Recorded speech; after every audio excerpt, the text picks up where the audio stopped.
I'm really going to miss you guys. And I wrote this poem when I realized at some point that I could not write a poem for every single person that I was going to miss. So that's what I'm doing now. After a swig of beer and then water.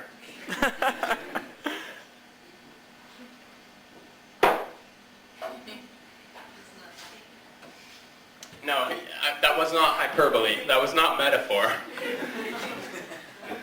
I work mainly in prose poetry. I know very little of either. So there I was, abandoned warehouse, strapped to a metal table. Here come the lasers. My arch nemesis cackling at the end of our repartee, where the opponents are so hard to come by. Pity. He doesn't use deaths this dramatic for just anyone, and me with my buzzsaw cufflinks in the wash. Sweat down my forehead, wrist straining. I think back to what you told me. The enemy is everywhere, in iron suits, false wigs, pushing prams full of missiles. Should have kept a better eye on the man in the corner rustling his newspaper, and with that, I've got my escape planned. We've always been secret agents, off on our own missions and back again with cyanide in our pockets and knives in our shoes.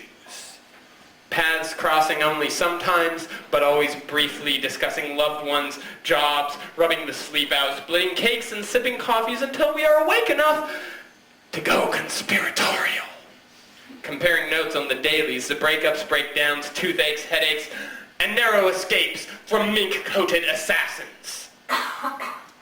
There are those who'd write it off, try and dust in the wind it all away, but underneath there is a code. A teacup rattles. The girl behind the counter just signaled someone. The room goes blurry as gas pumps out the speakers, and I wake up almost split by a laser, but every good secret agent has a few tricks of their own. You weren't expecting this! The knife in my shoe, the tape recorder in my mustache, and when they stand before Parliament, their denials won't stick. Their shaking, wringing hands, gulping, anxious throats, sweaty foreheads of liars. The note slipped in my back pocket as we walk out of the courtroom with fake beards.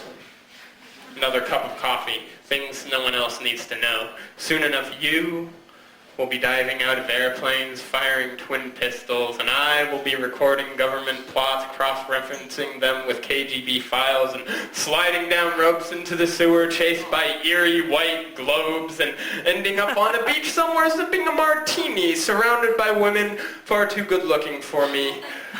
Being a secret agent has its perks. But the martini was spiked, and while you're skiing down a mountain locked in a vicious fencing match with your long-lost arch-nemesis Reginald Rathbone Percy Winkle III, and I'm being dragged into the volcano lair, and you're under the vice grip of an army of genetically engineered snow bunny assassins, and I'm being lowered into a shark-infested pool, and you're held upside down over an icy abyss by a trained elephant named Hannibal. We've still got the notes in our pockets, because those are the brief intersections that have always saved us. This message will self-destruct in 5, 4, 3, 2,